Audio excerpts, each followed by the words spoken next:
क्या Hamas chief Yahya Sinwar के साथ बड़ा षड्यंत्र हुआ? क्या हमास की गद्दारी की वजह से ही याह्या सिनवार मारा गया? ये सवाल इसलिए उठ रहे हैं क्योंकि याह्या सिनवार 1 साल तक अवैध सुरंग में छिपा हुआ था, लेकिन अचानक सुरंग से बाहर वो आ गया और वो मारा गया।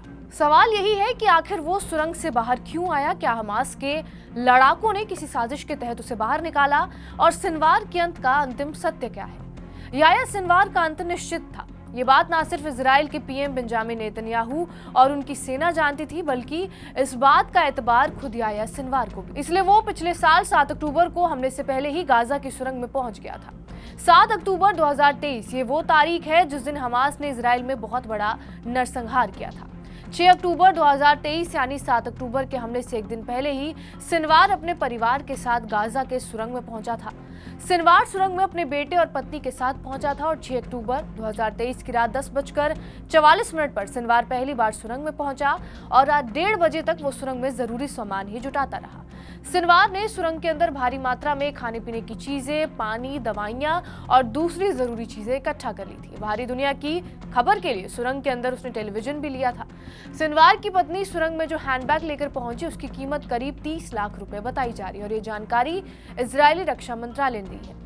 6 अक्टूबर से सिनवार अपने परिवार के साथ इसी सुरंग में छिपा हुआ था। सिनवार को पता था कि 7 अक्टूबर को हमास जिस तरह का हमला इजराइल में करने जा रहा है उसका परिणाम इतना भयावह होगा कि इजराइल उसे खत्म कर देगा। इसलिए वो हमले से ठीक पहले ही अंडरग्राउंड हो गया था। 1 साल तक सिनवार सुरंग में छिपा रहा, लेकिन जब सुरंग से बाहर आया तो वही हुआ जिसका उसे डर था। राफा के तेल अल सुल्तान इलाके में एक एनकाउंटर हुआ जिसमें इजराइल ने सिनवार का खात्मा कर दिया। याह्या सिनवार जिस इमारत में छिपा हुआ था उसे टैंक और ग्रेनेड से टारगेट किया गया और एक के बाद एक कई ब्लास्ट हुए और इस तरह सिनवार का अंत हो गया।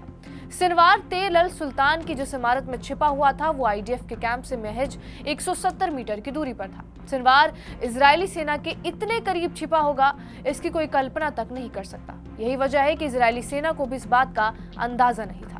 सिनवार का अंत हो चुका है, लेकिन अब इसके पीछे साजिश का एंगल भी सामने आ रहा है। दावा ये किया जा रहा है कि सिनवार के साथ गद्दारी हुई है। छल की वजह से ही सिनवार मारा गया है।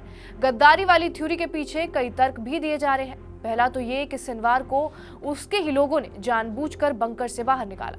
बंकर से निकालकर उसे इमारत में रखा गया, उस इमारत में जो इजरायली सेना के कैंप के पास ही मौजूद था। सिनवार के साथ बंधक भी नहीं थे जो उसके लिए ढाल का काम कर रहे थे। कहा जा रहा है कि किसी ने मोसाद को सिनवार की लोकेशन की जानकारी दी, जिसके बाद इजराइल ने एनकाउंटर में उसका खात्मा कर दिया। हालांकि साजिश की ये थ्योरी सच है या झूठ इसकी पुष्टि नहीं हो सकी है। बहरहाल आपका इस वीडियो पर क्या कुछ कहना है हमें कमेंट बॉक्स में जरूर बताएं। बाकी देश और दुनिया की तमाम बड़ी खबरों के लिए बने रहिए हमारे साथ TV9 डिजिटल पर।